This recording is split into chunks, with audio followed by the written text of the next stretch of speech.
생명 주께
수고하셨죠? 수고하셨습니다.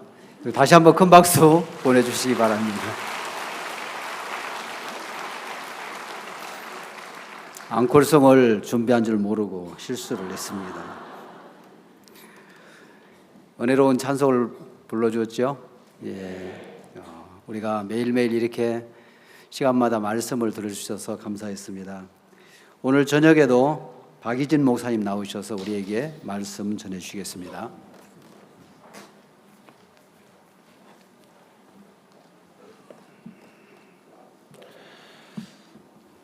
안녕들 하십니까? 저는 어릴 때 인사를 안녕이란 단어를 써본 적이 없었습니다. 요즘은 인사 그렇게 하죠. 우리 어릴 때는 인사가 밤사이 안녕히 주무셨습니까? 왜 그 인사를 했는지 혹시 아세요? 그 당시에는 춥고 배고프고 먹을 게 없어서 겨울 내 밤에 사람들이 많이 얼어 죽었습니다. 그리고 두 번째 하는 인사가 식사하셨습니까? 그 당시에는 먹을 게 없어서 늘 굶고 살았습니다. 밥 먹었냐는 게 인사였습니다.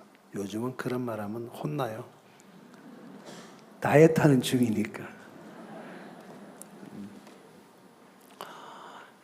참 좋은 시대에 살죠. 좋은 것이 과연 좋을까? 저는 그렇게 생각 안 합니다. 가장 나쁜 시대에 산다고 생각을 해요. 환경은 굉장히 좋아져 있지만은 환경을 지배하고 살아야 할 사람들의 마음은 날로 패패해져 가고 그 마음은 어떤 걸 채워도 욕구가 만족되지 않아서 끝없는 욕구를 따라 살아가다 보면 사람들이 가는 길이 거의 대다수가 자살로 많이 가요. 제가 중학교 학생들 마인드 교육을 많이 하는 편인데요. 작년에 마인드 교육을 마치고 나서 중학교 1학년 학생들입니다. 전교생이 한 300 몇 명 되는데 그 학생들에게 2달 마인드 교육을 하고 난 이후에 저희들이 앙케이트 조사를 했어요. 제가 마인드 교육을 하면서 꼭 하는 프로그램이 하나 있어요. 제가 만든 거예요. 그냥 타이틀이 333 캠페인이라는 타이틀을 가지고 해요. 그 캠페인을 하고 났을 때에 학생들에게 앙케이트 조사를 했는데 30%에 해당하는 학생들이 자살의 충동을 느끼고 살아요. 이 자리에 앉아 계신 우리 부모님들 아이들이 아마 중학교, 고등학교, 초등학교 다니는 엄마들이 계실 텐데 내 아이가 살기 싫어하고 괴로워하고 죽고 싶어하는 몸부림을 치고 있다고 혹 상상을 해보시면 얼마나 고통스럽겠습니까? 그들이 배가 고파서 잠자리가 없어서 아닐 겁니다. 너무 먹을 게 많고 좋은 집에 살아서 죽고 싶어 하겠죠. 사실이에요. 그런데 그 아이들은 부모의 사랑을 받아본 적이 없는 버려진 아이들입니다.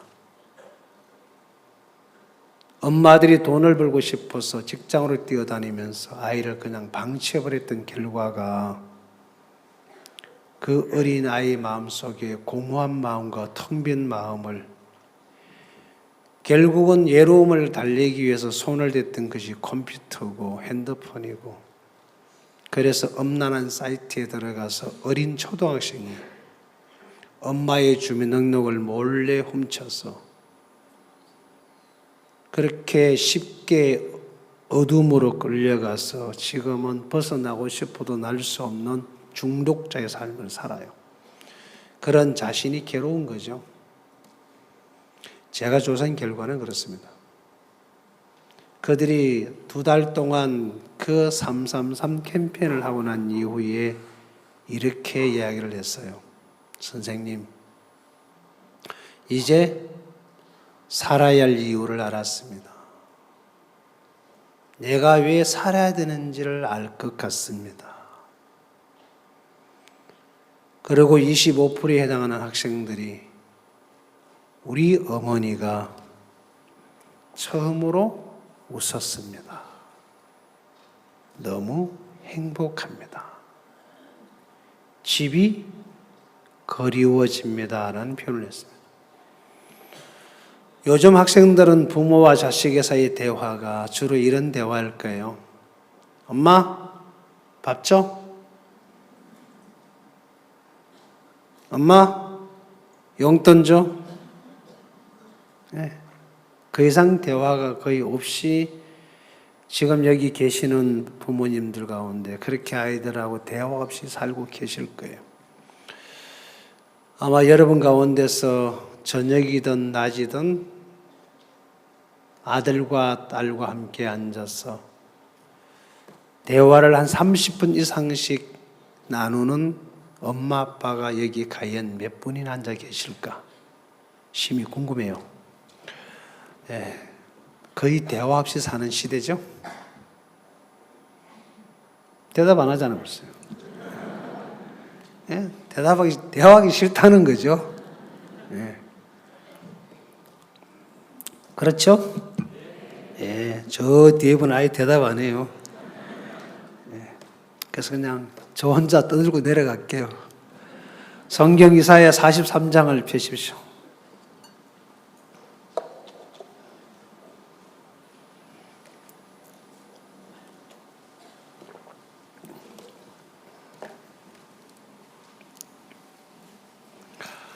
이사야 43장. 야곱아, 너를 창조하신 여호와께서 이제 말씀하시느니라. 이스라엘아, 너를 조성하신 자가 이제 말씀하시느니라. 너는 두려워 말라. 내가 너를 구속하였고 내가 너를 지명하여 불렀나니 너는 내 것이라. 네가 물 가운데로 지날 때에 내가 함께할 것이라.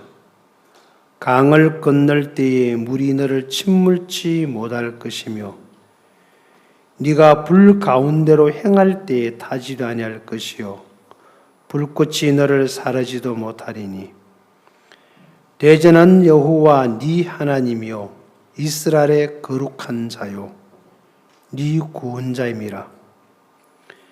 내가 애굽을 너희의 속량물로 구스와 스바를 너희의 대신으로 주었노라. 내가 너를 보배롭고 존귀하게 여기고 너를 사랑하였은즉 내가 사람들을 주어 너를 바꾸며 백성들로 네 생명을 대신하리니 두려워 말라. 내가 너와 함께하여 네 자손을 동방에서부터 오게 하며 서방에서부터 너를 모을 것이며 내가 북방에게 이르기를 놓으라 남방에게 이르기를 구루하지 말라. 내 아들들을 원방에서 이끌며 내 딸들을 땅 끝에서 오게 하라. 무릇 내 이름으로 일컫는 자 곧 내가 내 영광을 위하여 창조한 자를 오게 하라. 그들은 내가 지었고 만들었느니라. 눈이 있어도 소경이요 귀가 있어도 기머거린 백성을 이끌어내라. 예, 8절까지는 읽겠습니다.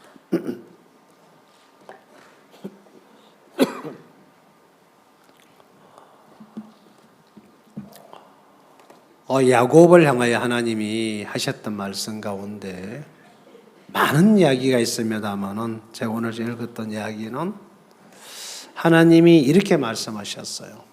야곱아, 너를 창조하신 여호와께서라고 말씀하셨고요. 그 다음에 두 번째 야곱을 부를 때는 야곱이라고 부르지 아니하시고 이스라엘아로 불렀습니다. 이스라엘아, 너를 조성하신 자가 이제 말씀하시니라. 뭐라고 이야기하시는 걸 보니까 첫 번째가 두려워 말라 그랬습니다. 두 번째, 내가 너를 구속하였고 내가 너를 지명하여 불렀나니 너는 내 것이다. 자, 하나님께서 야곱을 보고 너 내 것이야. 내가 너를 구속했고 내가 너를 지명하여 불렀다 그랬어요. 지명하여 불렀다는 말은 여기에 많은 분이 앉아 계시는 중에 제가 한 명을 딱 지명하는 거예요. 맞죠? 그게 지명이에요. 다른 말로 말하면 선택된 사람입니다. 부름을 입은 사람입니다. 하나님께서 야곱을 불렀다는 겁니다. 왜 불렀는 거 보니까 쭉 읽어 내려가다가 8절에 들어가 보니까 이런 말씀이 기록되어 있어요. 눈이 있어도 소경이요, 귀가 있어도 기머거린 백성을 이끌어내라 그랬습니다. 그러면 하나님이 보실 때에 기머거리가 누구고 소경이 누굴까? 나는 아니겠지. 그죠? 나는 아닐 거예요. 그런데 신기한 거는 신명기 29장 4절에 읽어보면 뭐라고 기록이 되어 있느냐 하면은 혹 아시나요? 외우신 분 있나요? 외우신 분은 누가 뿔떡 밀어서 봐요. 앉은 자리에서.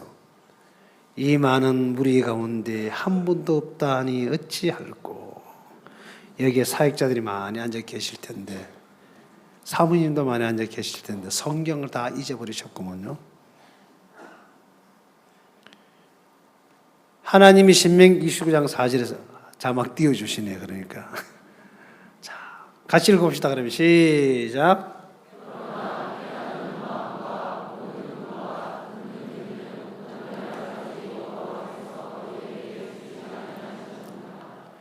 깨닫는 마음, 보는 눈, 듣는 귀. 오늘날까지 하나님께서 바기지에게 주지 아니하셨다라고 말씀하셨어요. 하나님께서 나 바기진이에게 보는 눈, 듣는 귀, 깨닫는 마음 주지 아니었다. 왜 안 줬을까요? 좀 주지. 그죠? 그거 주면 좋지. 왜 안 줘? 이왕 만들고 잘 좀 만들어주지. 그러면 눈은 있는데 못 보는 눈이고, 귀는 있는데 듣지 못하는 귀고, 마음은 있는데 깨달지 못하는 마음을 갖고 있어요. 근데 우리는 너무 잘 깨달아요. 그죠? 깨닫는 귀신 들려있거든. 정말 잘 깨달아요. 정말 성경을 신통방통하게 잘 깨달으셔요. 그런데 실질적으로 그렇게 깨닫시는 그분께서 말씀하고는 전혀 상관없는 다른 삶을 살고 계세요. 이 본인은 깨닫는다고 믿고 계세요.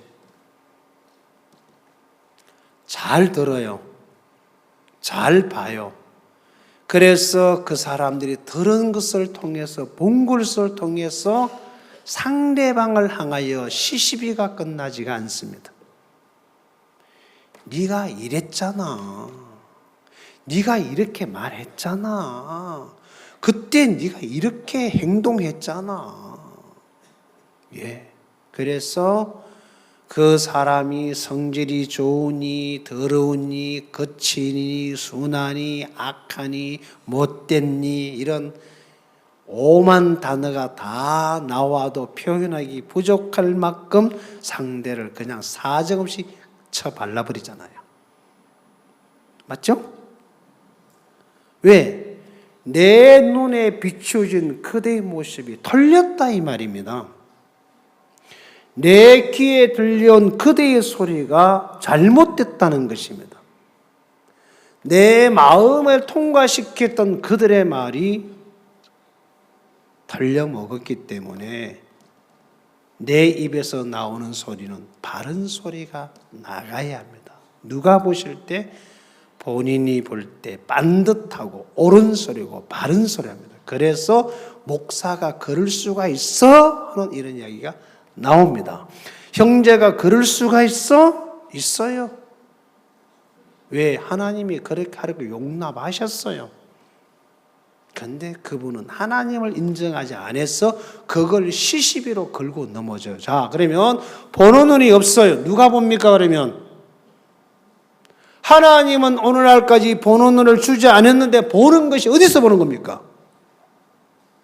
여러분이 섬기고 있는 여러분의 주인님 되신 사탄씨가 보여주는 세계예요. 에베소서 2장 1절에 보면 오늘 제가 거기가 어디죠? GNC 학생들한테 가서 제가 물었어요.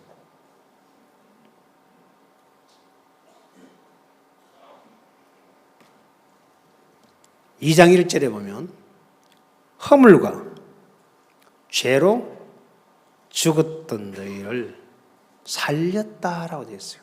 그래서 제가 누구한테 물었을까요? 허물이란 단어는 남자 교사 되시는 사역자들에게 물었고, 죄라는 이야기는 여자 교사로 있는 사모님들에게 물었는데 대답을 못 하시더라고요. 허물이 뭡니까? 라고 물었어요.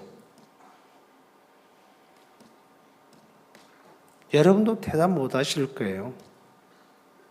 죄가 뭡니까? 많은 사람이 죄인이다, 죄가 있다고 말을 하는데 구체적으로 죄가 무엇입니까? 하고 물어보면 제대로 아는 분이 결코 많지가 않아요.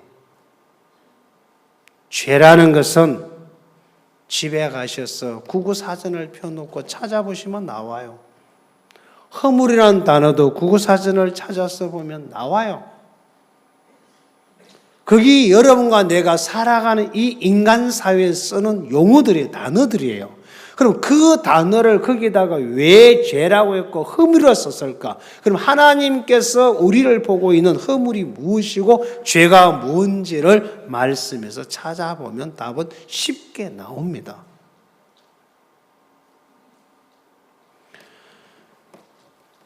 오늘 읽었던 이 성경 속에 하나님 이 야곱이라는 사람을 창조하셨다고 표현을 하셨고 조성하셨다라고 표현했습니다. 조성이란 말 이름 그대로 새롭게 지었다는 말입니다. 지을 조 이룰 성자입니다. 새롭게 지었다. 어떻게? 사람을 다시 어떻게 지었냐?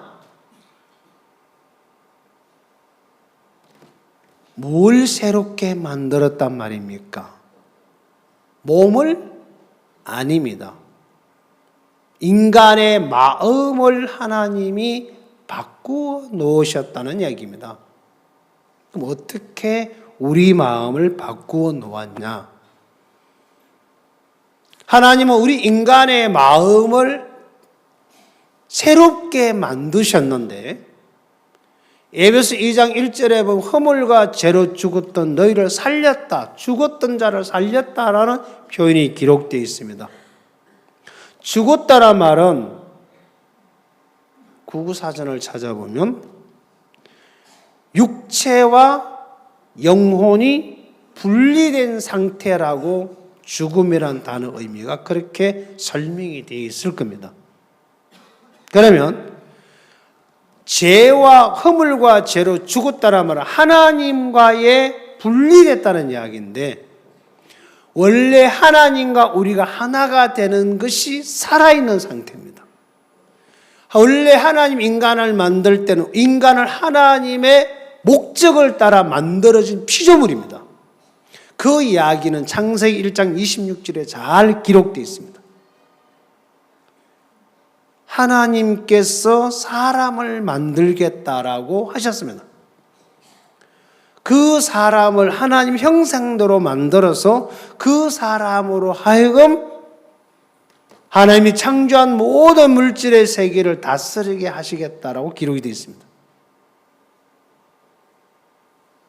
우리의 형상을 따라 우리 모양대로 우리가 사람을 만들고 그로 바다의 고기와 공중의 새와 육축과 모든 것을 다스리게 하자 하시고, 여기 창세기 1장 26절에 기록되어 있는 내용입니다.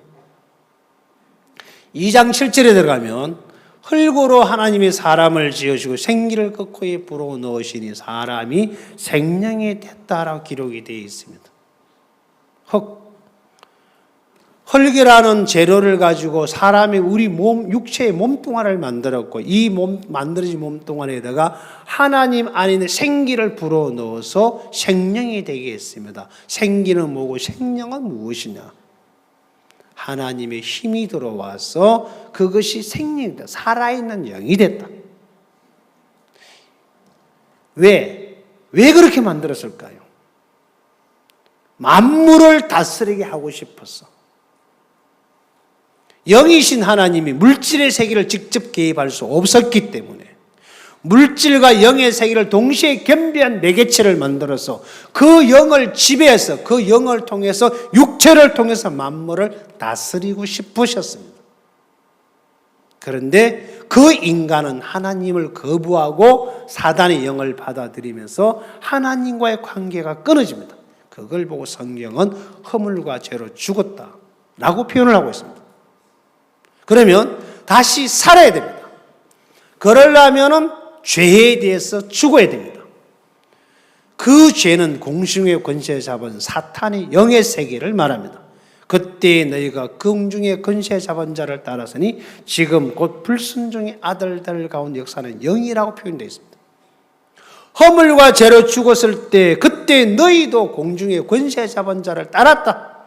지금 저 불순종 아들 가운데 역사는 영과 같이 그 영의 지배를 받았습니다. 그때 우리는 육체와 마음이 원함을 쫓아 살았다라고 되어 있습니다. 현재 여러분 육체와 마음이 원함을 따라가는 사람이라면 그 마음속에 예송하지만 하나님의 영이 없다는 얘기입니다. 사단의 지배를 받고 있다는 얘기입니다. 무서운 얘기입니다. 여러분 손에 핸드폰이 있죠? 한번 꺼내 보실래요? 케이스를 열고 칩을 한번 뽑아 보십시오. 해보세요. 핸드폰 케이스를 열고 안에 칩을 한번 뽑아내 보십시오. 그리고 옆에 친구하고 바깥 끼워 보십시오.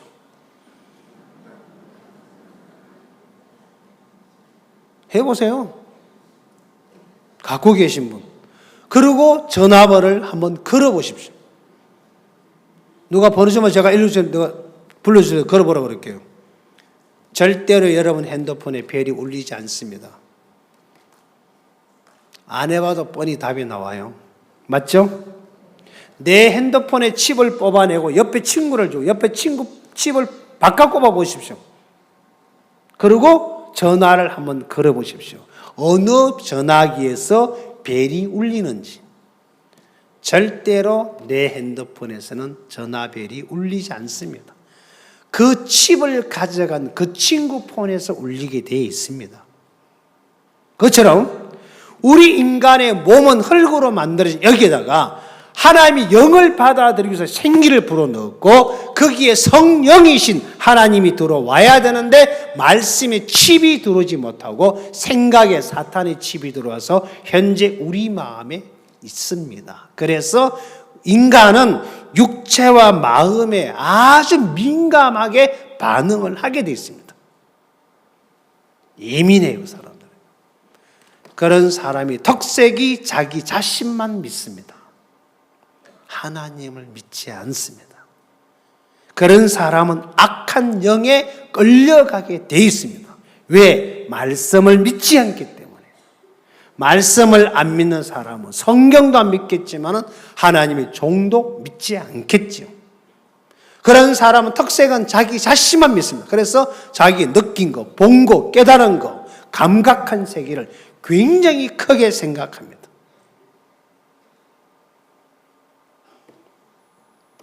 문제는 이 마음을 가지고는 주님을 섬길 수도 없고 주님 앞에 나갈 수도 없습니다. 그래서 로마서 8장 5절 이하절을 읽어보면 육신의 생각은 생명이요 라고 기록되어서 얼마나 좋았을까. 그죠? 내 생각은 생명이다. 음에 좋아버린 거예요. 근데 성경은 볼게 육신의 생각은 뭐다? 사망이요. 육신의 생각은 하나님의 법에 굴복할 수 없다. 할 수도 없다. 없으면 됐지. 할 수 없다면 또 뭐 달라고 또 해. 인간의 교육을 시키고 또 시키고 또 시키고 또 교육을 시키면 아, 마음을 꺾어야 되는구나. 여기까지는 깨달아요. 내 생각을 버려야 되는구나 하고 깨달아요. 근데 못 버려요. 그래서 할 수 없다. 하나님을 기쁘게 할 수 없다라고 되어 있습니다. 그러면 이 육은, 이 생각은 버려야 되겠죠? 생각이 어떻게 버려집니까? 여러분의 몸뚱아리와 생각은 결탁되어 있기 때문에 절대로 떼어놓을 수 없는 세계입니다. 그래서 생각을 버리려면 여러분 육신 자체를 버리셔야 됩니다. 그래서 예수님께서 이렇게 말씀하셨습니다. 너희가 나를 따라오려거든 네 자신을 잘 데리고 와라야. 그랬나요? 네 자신을 뭐하라? 부인해라. 네 십자가를 지고 나를 쫓아 네 자신을 부인해라 했습니다. 부인은 버려라고 말입니다. 왜? 이거는 버려야 할 대상이지 고쳐야 할 대상이 아니고 다듬어야 할 대상도 아니고 이거는 버려야 돼요. 여러분 집에 쓰레기통에 들은 쓰레기가 사정없이 버려지는 것처럼 이거는 버려야 돼요. 그래서 하나님이 창세기 3장에서 인간을 버려요. 선악을 알게 열매를 따먹은 아담과 하와를 에덴에 추방을 해버립니다. 다시는 돌아오지 못하도록 생명나무 길을 지키시는데 그룹들과 하얀금을 두어 그 길을 지켰다라고 되어 있습니다. 그리고 6장에 들어가도 하나님이 또 인간을 또 버립니다. 하나님의 사람들이 세상의 딸들의 아름다움을 보고 자기 좋은 자를 여자를 취해 아내를 삼으니 나의 신이 영원히 사람과 함께하지 않겠다라고 하시면서 하나님이 인간을 버립니다. 여러분은 여러분을 가지고 지금도 주님 앞에 가셔요. 그러니까 하나님이 거부하신다 이 말입니다. 그래서 이 인간은 절대로 하나님 앞에 나가서 은혜나 쓰임이나 인정을 받을 수 없는 인간이기 때문에 하나님 이 야곱을 새롭게 조성을 해야 돼요. 새롭게 만들어야 돼요. 어떻게? 자, 마음을 어떻게 바꾸었는지, 어떻게 마음을 고쳤는지를 제가 오늘 성경을 찾아가면서 설명을 해드리겠습니다. 여러분 갖고 있는 성경 에스겔 36장에 있는 말씀을 한번 펴보시길 바랍니다.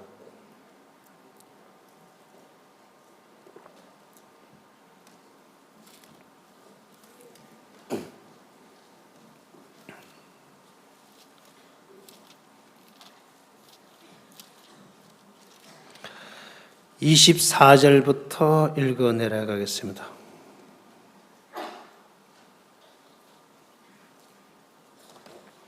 에스겔 36장 24절.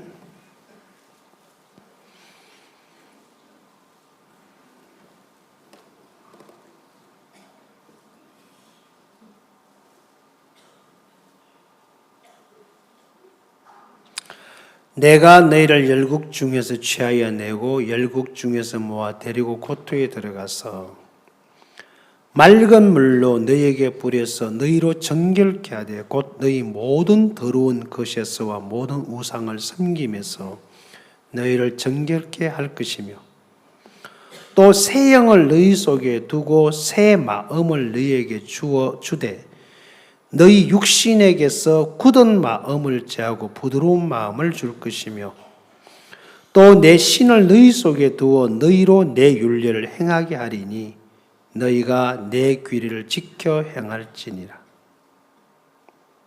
자, 여기 보면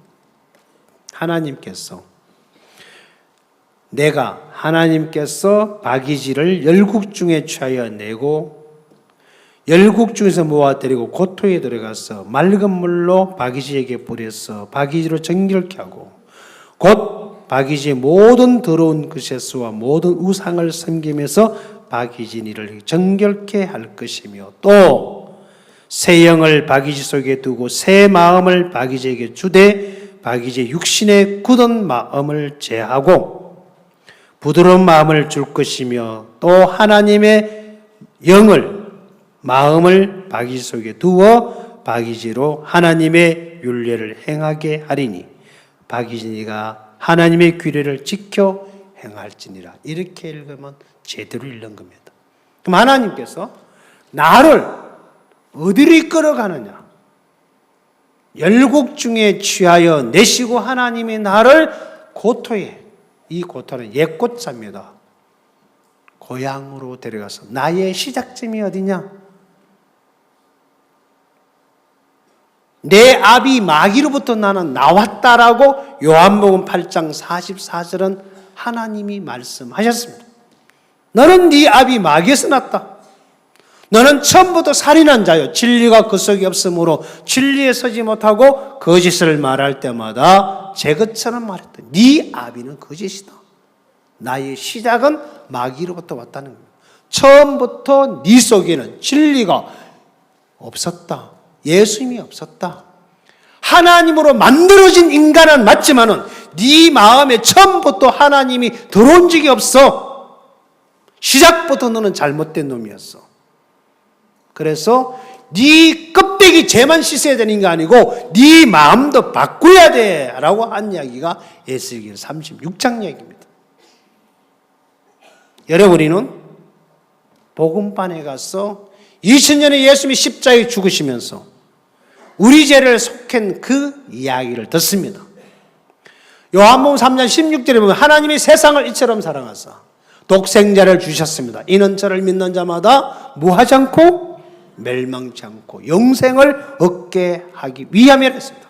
이 세상에 예수님이 오셨고 이 세상의 죄는 예수님이 해결하셨고 다 이루셨고 끝을 내신 건 사실입니다.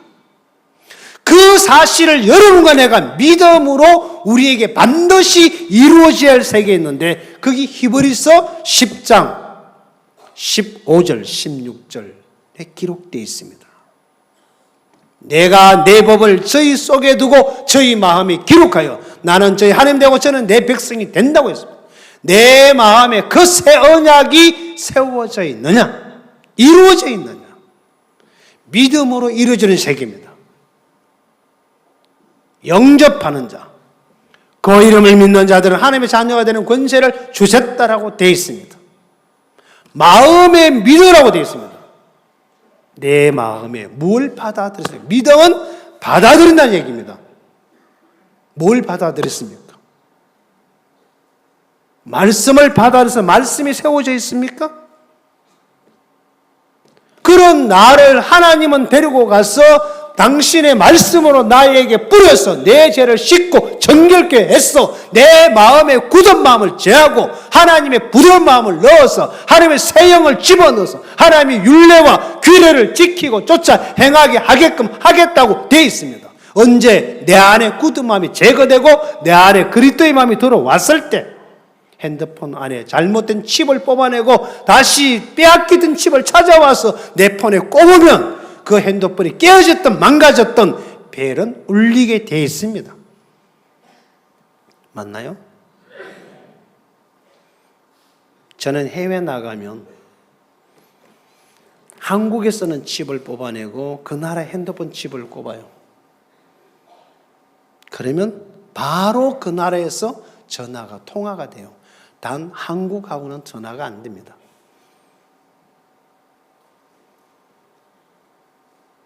어디 가든지 그 나라 칩을 꼽으면 바로 전화가 돼요. 지금 전 세계에 있는 핸드폰이 다 이런 식으로 시스템이 바뀌어져 있습니다.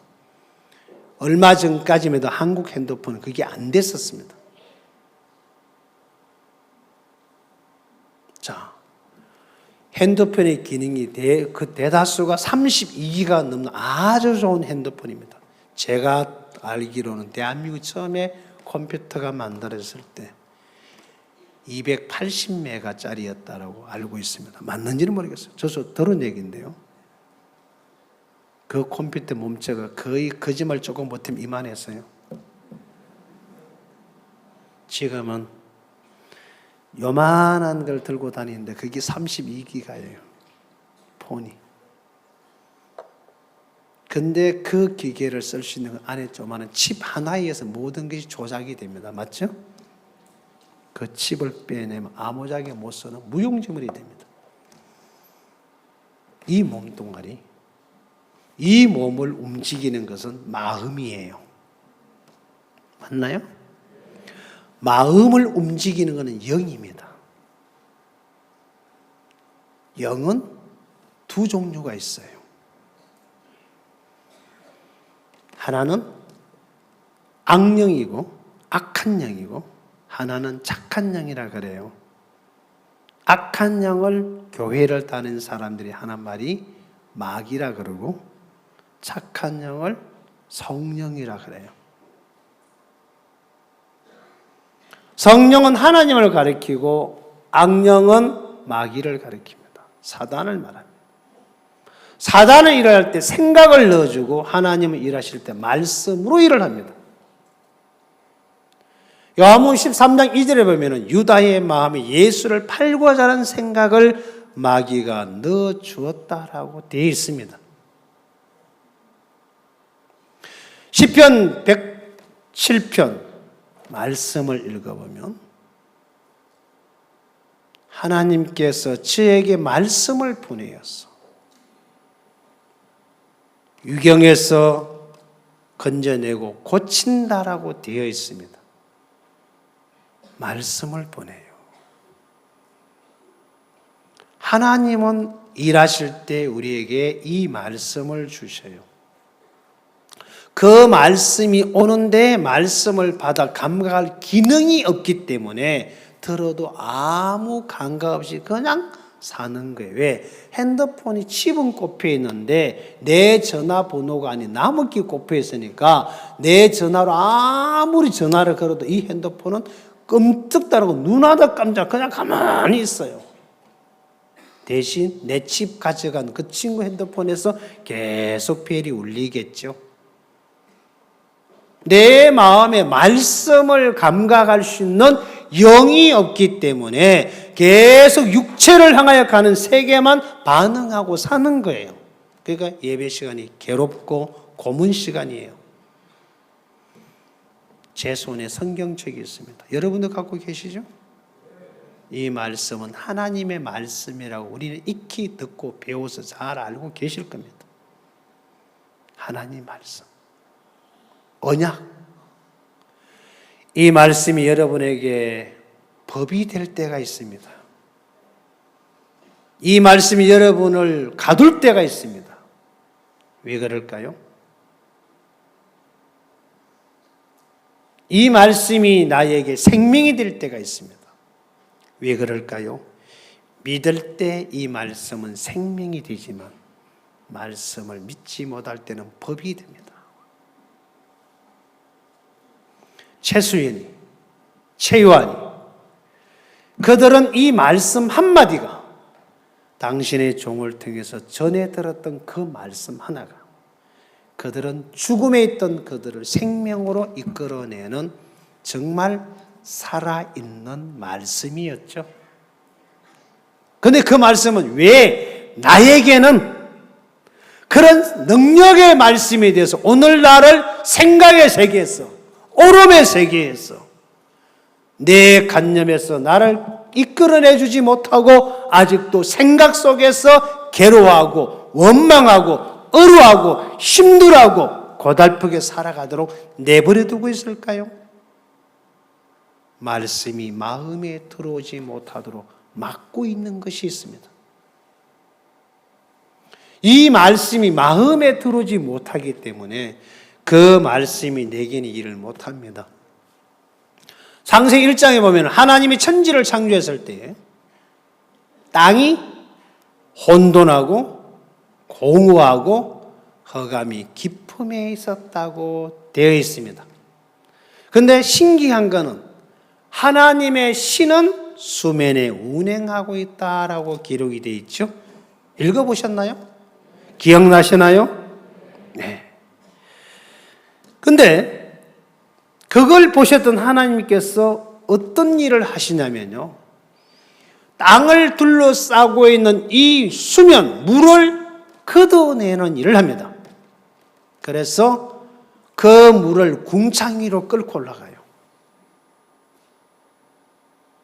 그리고 궁창 아래에 있는 물을 다시 한쪽으로 끌어 모읍니다. 그랬을 때 물속에 갇혀 있었던 땅이 드러났는데 드러난 땅을 보고 묻히라고 했습니다. 그 다음에 하나님이 드러난 땅을 보고 말씀을 하셨어요. 뭐라고? 잘생겼다. 썰만하네. 그랬나요? 아닙니다. 그 땅이 모래땅이든 자갈밭이든 시궁창이든 쓰레기통이든 그 모습이 어떠하든 간에 그거는 이야기가 기록이 없어요. 그 드러난 땅을 보고 하나님이 뭐라고 말씀하셨나요? 땅은 씨 맺는 채소와 열 맺는 과목을 내라. 그랬죠? 그러니 땅이 하고 전부 다 싹을 내고 올라왔죠. 그죠? 그러니까 하나님 그 다음에 물을 보고 물은 생물을 번성케 하라 하니까 물이 쫙 샤샤샤샥 하고 자라서 꽃이 피어 열면 큰 나무가 자라서 하나님이 그렇게 땅을 보고 물속에 갇혀있던 이 땅이 드러난 그 순간 땅을 보고 하나님이 말씀해. 땅은 뭐 하라고요? 금방 얘기해 줬잖아요. 땅은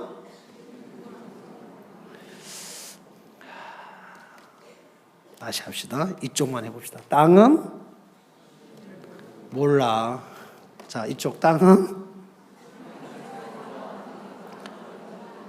그래 쫓겨났네. 자, 이제 보고 하세요. 시작.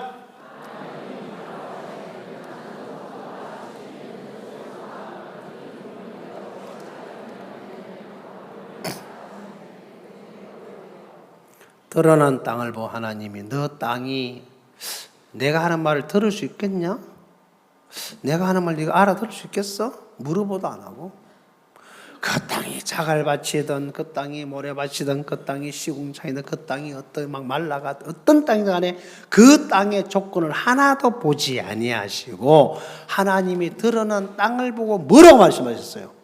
땅은 풀과 씨 맺는 채소 열 맺는 과목을 내라 하시니 그대로 되니. 그랬죠, 그죠? 네. 땅이 그 말 듣고 내놔요. 그러면 그 성경에서 땅이 혼돈하고 공하고 흑암이 깊음이 있고 하나님의 신은 수면에 운행했는데 왜 신이 혼돈한 땅 속에 대해서 혼돈을 고치지 못하고 공허를 바꾸지 못하고 흑암을 해결하지 못하고 수면에서만 운행을 해야 합니까?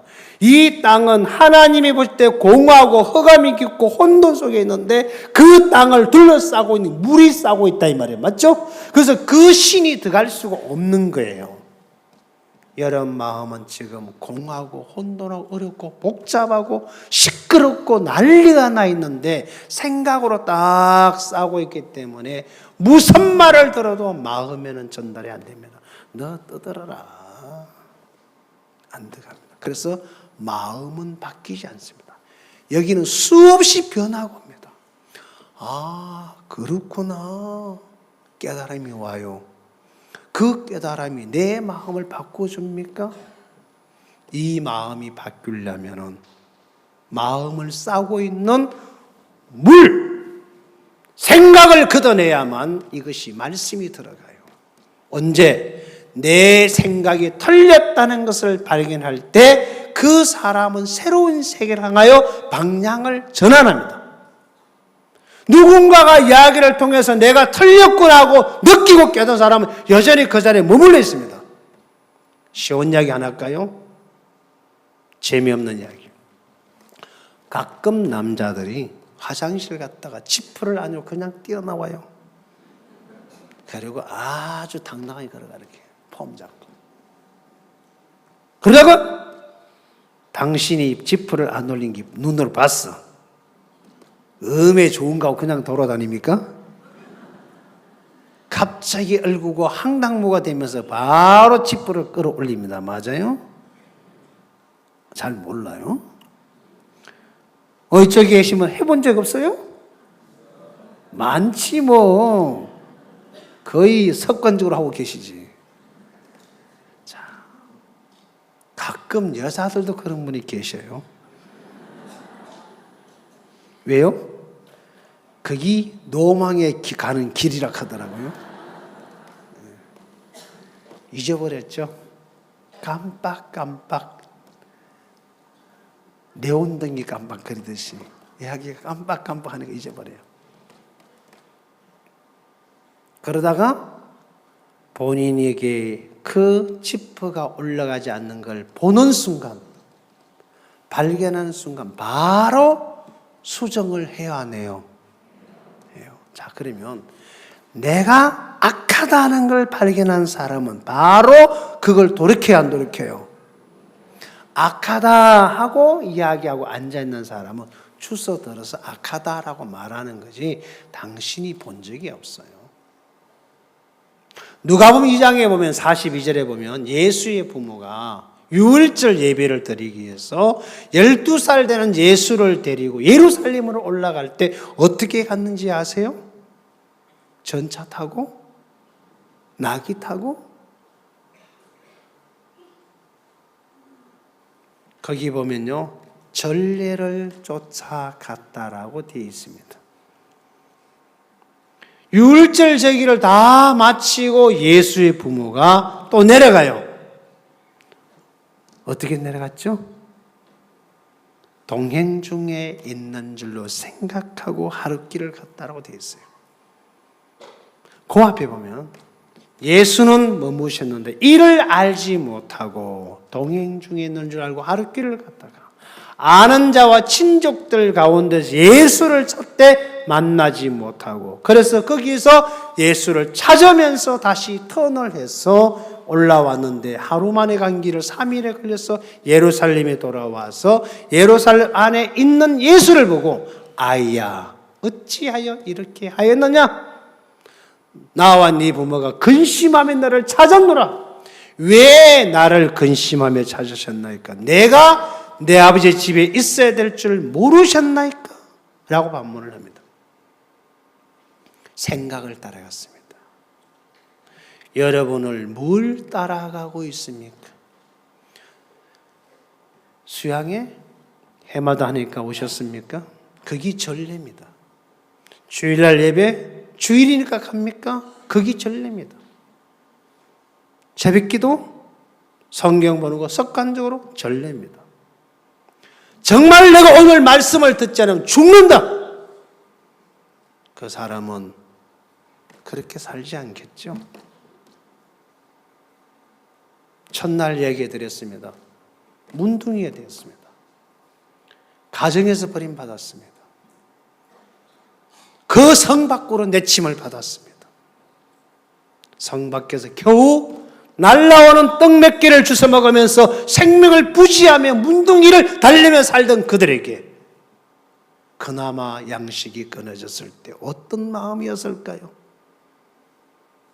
여러분은 버림을 받아본 적이 있습니까? 가정으로부터 배척을 받아본 적이 있습니까? 사회로부터 버림을 받아본 적이 있습니까? 그들은 버림을 받았습니다.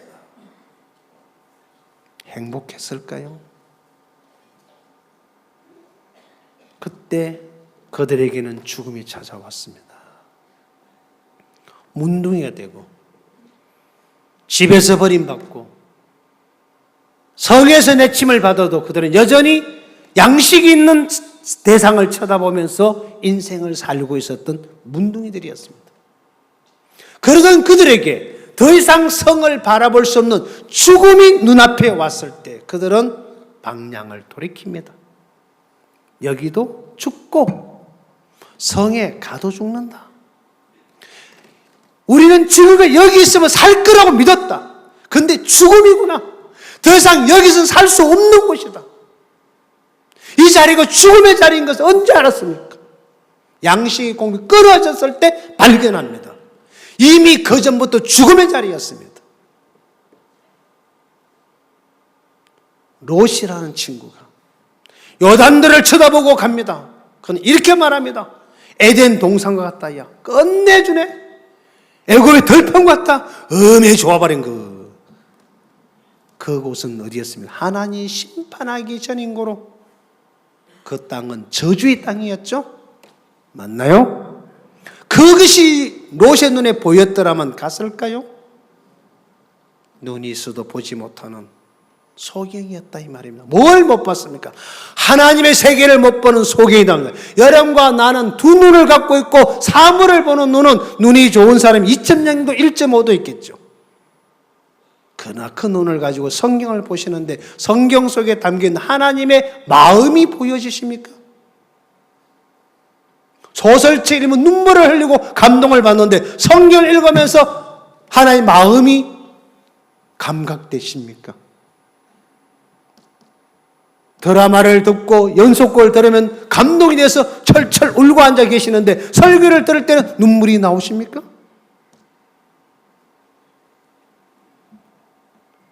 글쎄요. 졸립겠죠? 제가요, 이야기 하나만 해볼게요. 감비아를 들어갔을 때에 경찰청 청장이 저를 만나자고 해서 갔었습니다. 그 경찰청 간부 직원들만 모아놓고 마인드 교육이 1시간 잡혀 있었어요. 그날 아침에 대통령을 만나려고 미팅을 제가 하고 있었는데 급한 일이 있어가지고 그날 아침에 공항으로 나가면서 모든 부서의 장관들이 공항으로 다 가버렸습니다. 그 청장도 공항으로 갔었어요. 그래서 못 만나고 그 밑에 있는 직속부하죠. 그 분야에서 두 번째 높은 분이 있어요. 행정 쪽에 근무하시는 분이더라고요. 사무실에 찾아갔는데 인사하러 갔는데 저는 이렇게 쳐다보고 앉았고요. 그분은 이렇게 쳐다보고 다리 꼬고 앉아가지고 저 얼굴 쳐다도 안 보고 이야기를 했어요. 기분이 묘하더라고요. 그러다가 말다가 그냥 제 이야기 다 했어요. 한 20분 동안. 그러고 이제 강의하러 올라갔었습니다. 그분도 거기 앉아 계시더라고요. 여름잠 이렇게 앉았어요. 하여튼 그 홀이 빡빡하게 다 앉았어요. 1시간 받은 시간을 마다하고 1시간 반을 했어요. 언제 두 분 다시 오냐 내가. 때는 이때다. 어차피 너는 들어야 되고 나는 해야 되는 게 여기서 그냥 확 복음 전하고 가자. 그리고 할 얘기 다 했어요. 그러고 이제 났는데 그분이 벌떡 일어나셔서 앞으로 걸어 나오셨어요. 그리고 우리가 말하는 소위 간증을 하셔서 자기 소감을 이야기하시더라고요. 자기는 이 분야에 대해서 원하지 않았기 때문에 위에 상관이 시켜서 대신 저를 영접하고 그 강의할 수 있도록 자리를 안내해주고 형식적으로 앉아있다가 한 10분이나 좀 지나서 일어나 가려고 했던 사람이라 자기 입으로 이야기를 하더라고요. 내가 어떻게 합니까? 그런데 제 이야기를 듣다가 도저히 일어날 수 없었어. 끝까지 이야기를 다 들었다고 하셨어요. 중간에 볼 때 그분은 메모를 해가면서 막 듣더라고요. 그리고 그분이 울면서 이야기를 하셨습니다. 내가 이런 마음을 갖고 대했다고. 이런 마음을 갖고 내가 이 자리에 앉았었다. 정말 내가 마음이 바뀌어져야 할 사람입니다. 우리 직원이, 이 나라 군인들이, 이 나라의 정부의 모든 관료들이, 그럼 그분이 그 자리에서 저를 보고 이 나라의 모든 인성교육을 책임져 달라라고. 자, 그냥 저는 여기서 듣고 배운 이야기입니다. 나를 생명으로 이끌어주는 그분의 마음을 전해준 것밖에 없습니다. 내가 만났던 주님, 내 마음을 바꿔준 주님, 나를 이렇게 만들어줬던 이 선교의 종의 그 사랑, 저는 그거 말고 한 얘기가 없어요. 받은 게 그것밖에 없으니까. 거지 같은 양아치 나를 교회로 데리고 와서 지금까지 이 인간에게 말씀을 전해주고 교육을 시켜주고 목사를 만들어주고 옷을 입혀주고 복음을 전해주고 이 만들어준 것이 누구십니까? 주막 주인이 돌봐줬던 것처럼 내 주인이신 목사님이 나를 그렇게 만들어주고 그 자리에도 목사님이 보내서 간 겁니다. 이 자리에 있을 때 목사님 같으면 어떤 말씀을 하실까? 저는 옆에 자주 봐요. 누가 뭐라 해도 목사님 복음 전하셔요. 아무리 기자들이 이런 질문 저런 질문 해도 목사님 하신 말씀은 초질과는 똑같습니다. 무조건 복음 전해요. 그걸 제가 배웠어요. 노력해. 그리고 나는 내 얘기 할게. 그리고 해요. 그런데 참 재밌는 것은 그 말을 듣는 사람들은 그 앞에 굴복을 해요. 왜? 이 말씀은 살아있어요. 자, 에스겔 36장에서 우리에게 뽑아내보고 싶은 게 있는데 그게 굳은 마음이에요. 이 굳은이라는 단어를 밑에 찾으면 돌처럼 딱딱한 이런 표현이 됐는데 내 오름, 나는 오라, 내 눈으로 봤어, 분명해. 그래서 누가복음 24장에 보면 예수님을 추종하고 따라왔던 세 여자가 이름이 나오는데요. 요한나와 마리아와 이들이 가서 죽은 예수를 십자가에서 끄집어 내리고 세마포천으로 싸는 걸 보고 무덤에 넣어둔 걸 보고 돌을 입구를 큰 돌을 막아놓은 걸 보고 돌아가서 향품과 향유를 사서 안식일 날 기다렸다가 이른 아침에 일어나서 무덤으로 막 달려가면서 누가 무덤에 돌을 옮겨줄 사람이 있을까라고 가보니까 뻥 뚫혀 있었습니다. 들어가 보니까 예수가 없는 거예요. 어디 갔지 하고 찾는데 옆에 찬란 옷을 입은 사람이 어찌하여 산자를 죽은 자가 더 찾느냐. 어메이기 뭔 말이여 시방. 산자라니 분명히 어제 죽은 걸 보고 갔구만. 그러고 아무런 반응이 없으니까 뭐라 그랬습니까?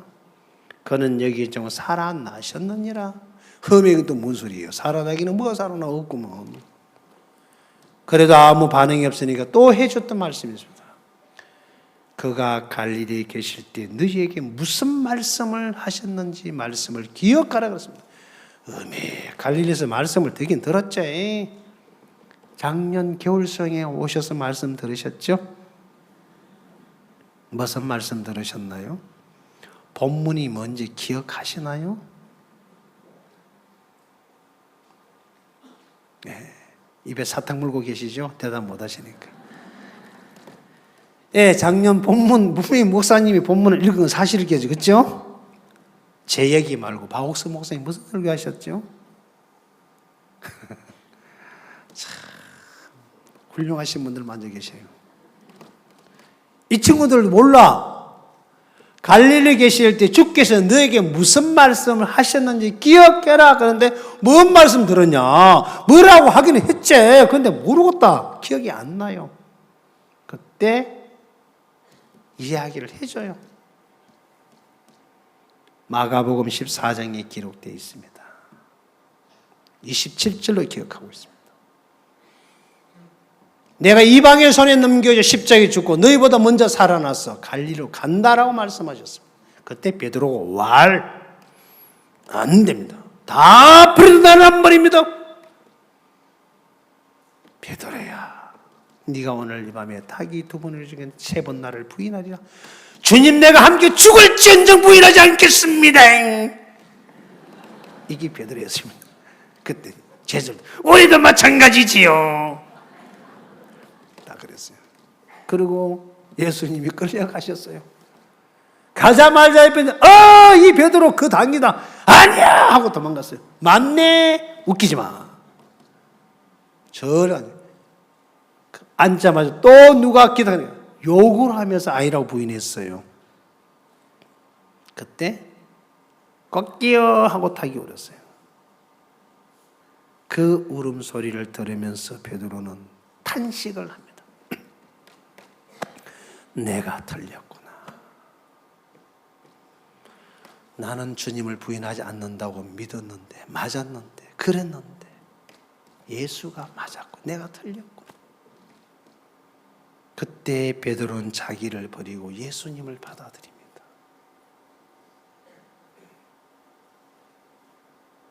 저는 그 베드로는 자기를 철두철미에 자신을 믿었던 사람입니다. 그 닭울음 소리를 통해서 말씀을 기억하면서 내가 틀렸구나. 나는 예수를 부인 안 하려고 하는데 할 수밖에 없는 놈이구나. 이게 나구나. 두 개의 베드로를 본 겁니다. 늘 자기만 보았던 베드로. 나는 할 수 있어. 나는 의리의 사나이. 나는 이런 사람이라고 믿었던 베드로. 그날은 자기가 전혀 보지 못했던 또 다른 베드로였는데 부인하는 자기를 본 겁니다. 그때서 자기 자신을 끝을 냅니다.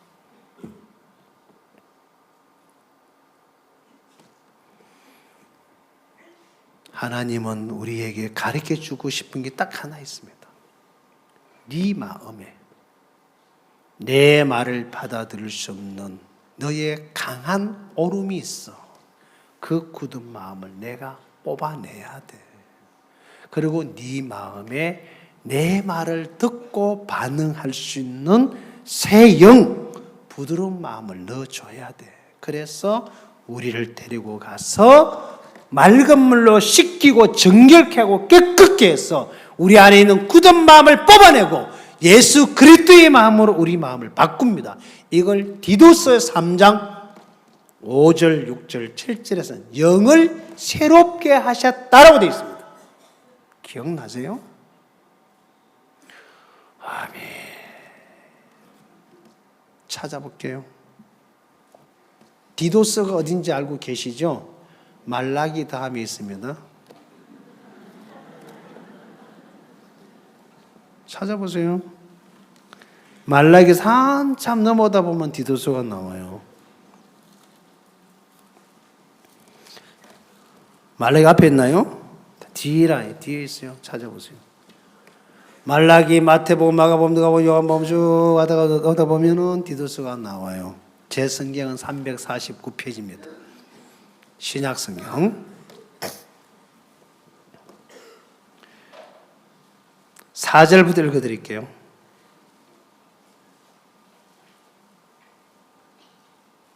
제가 금방 뭐라 그랬죠?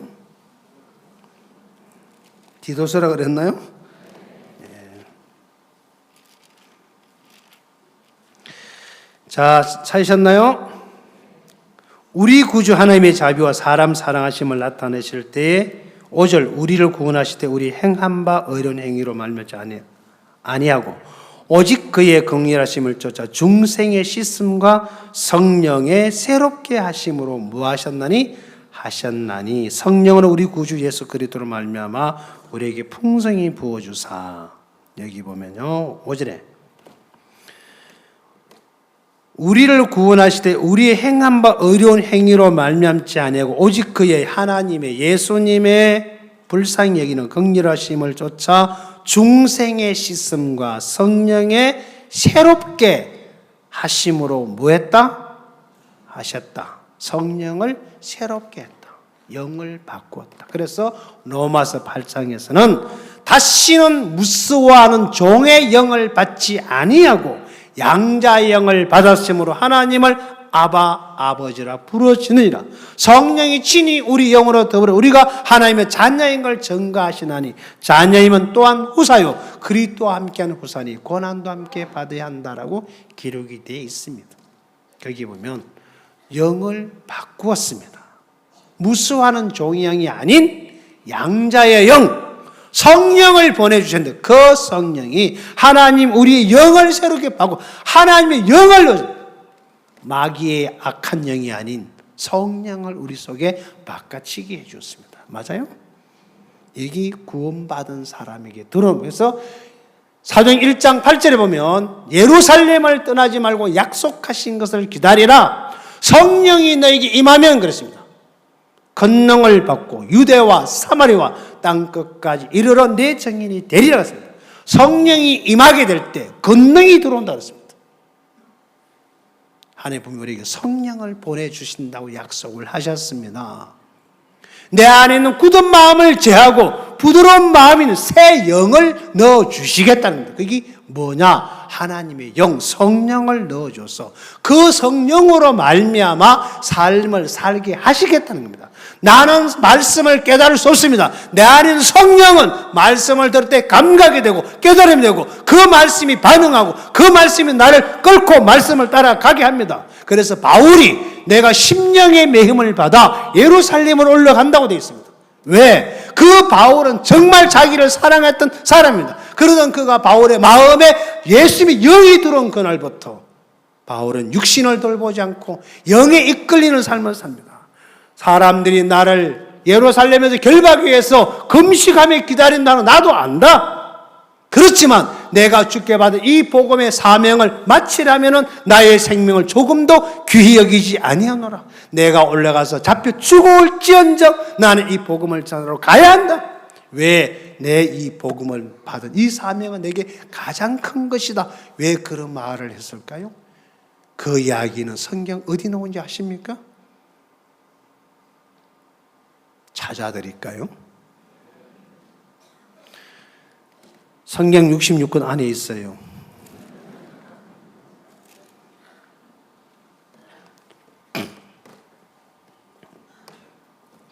자, 성경 제가 찾아드릴게요. 빌립보서를 한번 펴보십시오.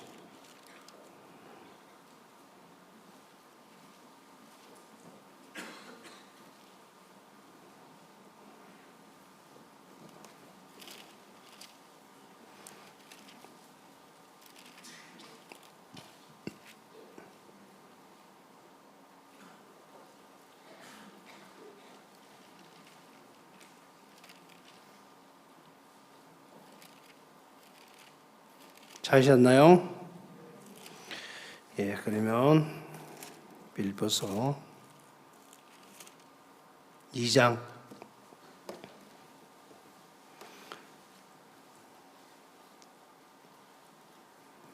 처음 1절부터 읽을게요. 그러므로 그리스도 안에 무슨 권면이나 사랑에 무슨 위로나 성령에 무슨 교제나 긍휼이나 자비가 있거든.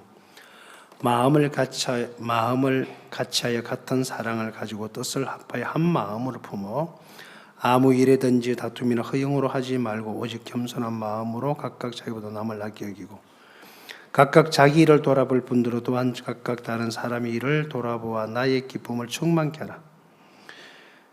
5절 같이 읽겠습니다. 시작.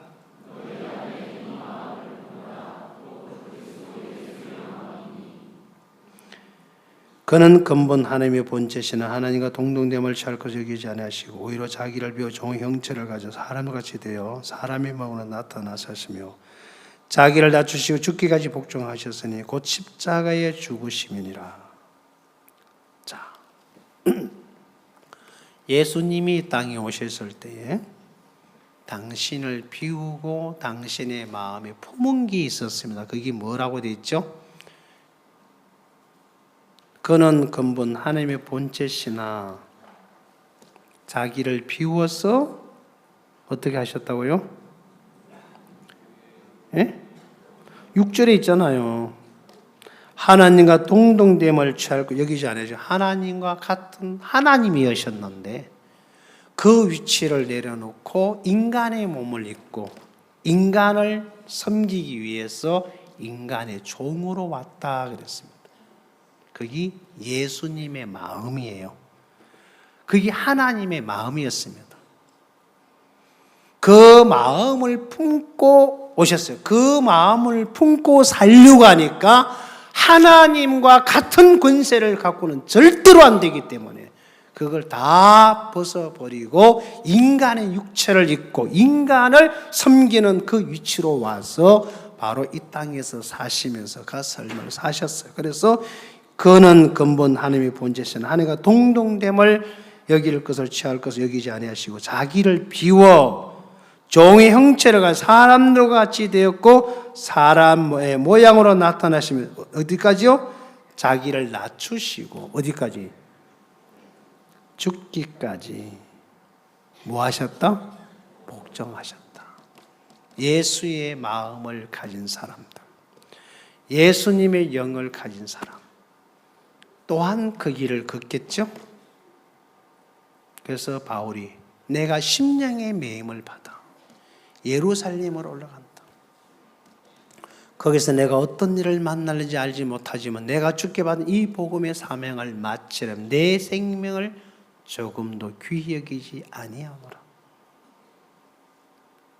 그 주의 마음을 우리 마음에 넣어주고 싶어서 우리 마음에 있는 굳은 마음을 뽑아내고 이 마음을 넣어주겠다는 겁니다.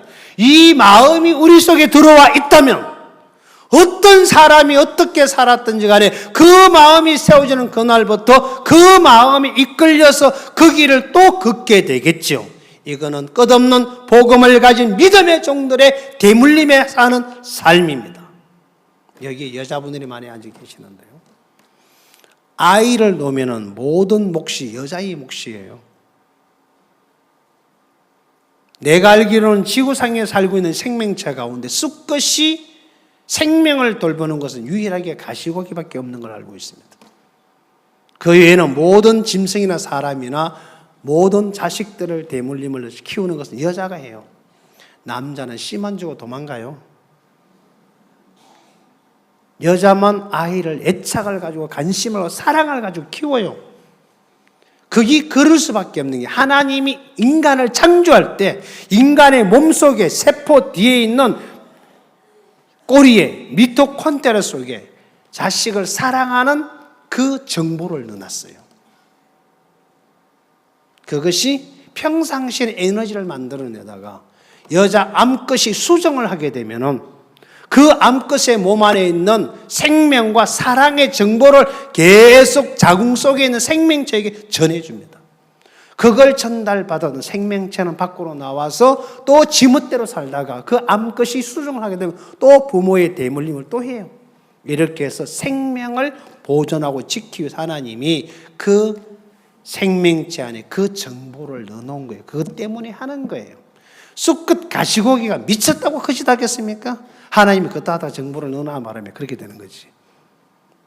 예수님이 우리를 왜 사랑합니까? 하나님이 그 마음속에 하나님의 마음을 담아서 이 땅에 보내주시니까 죽기까지 복종하시면 나를 사랑해 주셨단 말이에요. 왜? 하나님 뜻이 그러니까. 요한복음 3장 16절 그렇게 돼 있죠? 하나님 세상을 이처럼 사랑하사 독생자를 주셨다 그랬습니다. 박이지를 사랑해서 예수님을 보내주셨다는 것입니다. 그 사랑 때문에 모든 걸 당신이 다 받으시고 입을 열지 않으시고 십자가의 죽음까지 마다하지 않으시고 그 길을 걸어가셨던 것입니다. 왜? 단 하나 박이진이를 사랑한 조건밖에 없습니다. 그 사랑을 만나보셨습니까? 죄 갚다는 복음은 들으셨겠지만 그 사랑을 만나보셨습니까? 그 사랑을 내 마음에 심고 싶었어.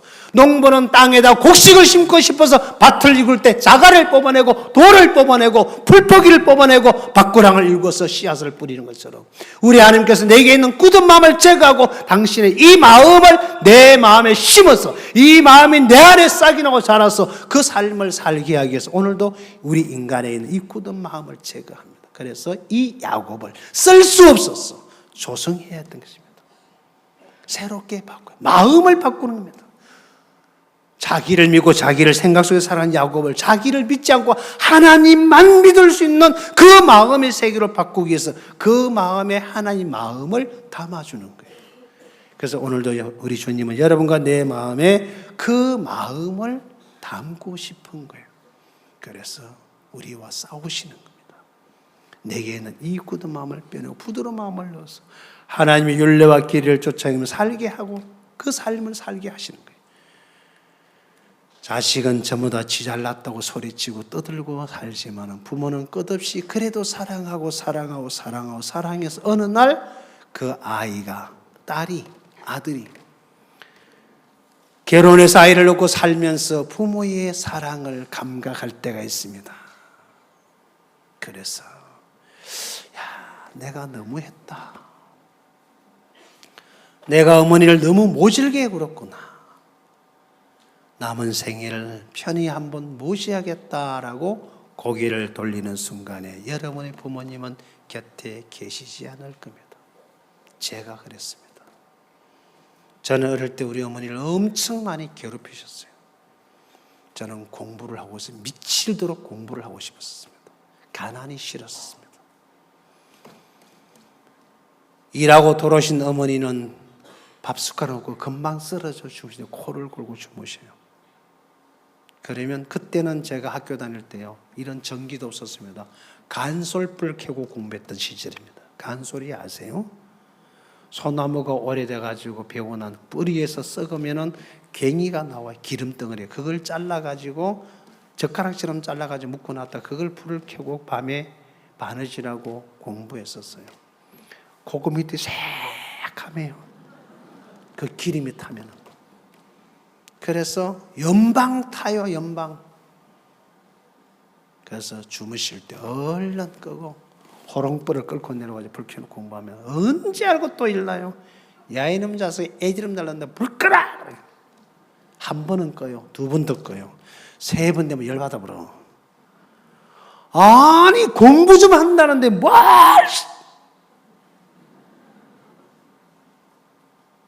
밝은 낮에 이놈아! 그러는 거예요. 낮에는 운동해야지 언제! 그러다가 싸움이 붙어요. 그러면 이길 수 있는 방법이 딱 하나 있어요. 공부도 막 하는 거 말로 짜들어 쳐놔가지고 그때는 너무 재밌어서 했어요. 그 다음에 대답이 없어요. 그럼 내가 이긴 거예요. 그리고 가만히 보면은 돌아 앉아서 훌쩍훌쩍 울고 계셔요. 그는 그 울음을 몰랐었습니다. 이제는 그 울음을 알아요. 공부하고 싶어하는 저보다 가르치고 싶은 어머니 마음이 더 컸겠죠. 그렇지, 먹고 살아야 되기 때문에. 그러지 못하는 당신의 마음은 얼마나 힘들고 고통스럽고 괴로웠겠어요. 그래서 그 어머니 마음이 느껴졌을 때 모시려고 고개를 돌렸을 때는 제 곁에 계시지 않았습니다. 하나님이 나를 사랑하셨습니다. 예수님을 주셨습니다. 내게 있는 이 악하고 인간적인 굳은 마음을 뽑아내고 주의 마음을 넣어주시려고 우리를 고토에 데려가서 그 일을 하고 계십니다. 그렇게 해주신 그분의 마음을 만나보셨습니까? 그러면 우리는 바울처럼 이 복음의 멍에를 메고 어떤 장소도 맞아주고 달려갈 수 있을 겁니다. 사랑의 힘은 위대합니다. 저는 여러분에게 이 하나님의 사랑을 여러분이 감각할 수 있기를 바랍니다. 나를 낳아주신 부모님의 사랑도 우리는 다 헤아리지 못하는 멍청한 인간이지만 그러나 이런 우리를 사랑하신 주님이 모든 걸 친히 받으시고 마다하지 않으시고 홀로 십자가의 고난을 받으시고 입을 다무시고 가셨습니다. 왜? 나를 사랑했기 때문에. 당신의 죽음이 나를 살릴 수 있는 유일한 길이었기 때문에. 그 죽음이 나를 죄에서 풀어줄 수 있는 유일한 방법이었기 때문에 끝까지 입을 열지 않으셨습니다. 사랑했습니다. 조건은 그겁니다. 우리는 그 사랑을 입고 그 터 위에 서 있습니다. 사랑은 여러분, 그 마음을 야곱의 마음에 넣어주고 싶어서 야곱에 있는 굳은 마음을 뽑아내고 이 주의 마음을 넣어준 것입니다. 우리에게 있는 그 굳은 마음을 뽑아내고 이 주님의 그리스도의 마음을 넣어주셨습니다. 그 주님과 함께 여러분 삶을 살 수 있기를 바랍니다. 기도할게요. 사랑하는 아버지, 하나님 정말 고맙습니다. 하나님 우리를 사랑하셨다고 하셨지만 우리는 잘 모릅니다. 그렇지만 이 말씀을 대하고 삶을 살아갈 동안에 조금씩 저들의 마음에 하나님의 그 크고 깊은 사랑을 감각하게 하시고, 나는 내 오름을 주장하며 살고 싶은 우리들이지만은 주님은 이 마음의 오름을 오늘도 제거하시고 그리스도의 사랑을 마음을 우리 마음에 접목시켜 주셔서 남은 삶을 하나님 앞에 사는 이 은혜를 입혀주시기를 기뻐하셔서 저들을 이렇게 말씀으로 교제로 이끌어 주신 줄 믿습니다. 바울의 마음이 심령의 매임을 받아 복음 앞에 달려갔던 것처럼 저들의 마음에도 그 마음의 잡힘을 받는 은혜를 덧입는 저들이 될 수 있도록 주님이 축복해 주시기를 바랍니다. 주의 은혜가 이 자리에 있는 모두를 복되게 해주시며 은혜 비주시기를 바라면서 예수님의 이름으로 기도드리옵나이다. 아멘.